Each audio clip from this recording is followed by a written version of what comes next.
तो चलिए शुरू करते हैं। মেয়েদের যেমন পিরিয়ড হলে মুড সুইং হয়, अरे कहना क्या चाहते हो?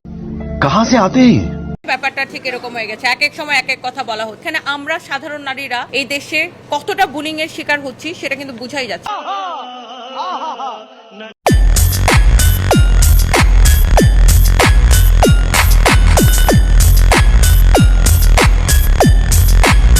আমার বুড়া জামাই মারা গেছে অনেক দিন হলো, ঠিক মতো হোটেলেও ক্যাপ মারতে পারতেছি না।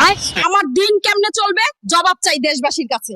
আমার 4টা বিয়ে হয়েছে, তরুণ বুড়া সব বয়সের সাথেই, তাও আমার হয় না। তাই আমাকে নিয়মিত আবাসিক হোটেলে ক্যাপ মারার সুযোগ দিন। আর এইদিকে জামায়াতের আমির বলতাছে বাংলাদেশে কোনো আবাসিক হোটেল থাকবে না। এমন নারী বিদ্বেষী মানি না।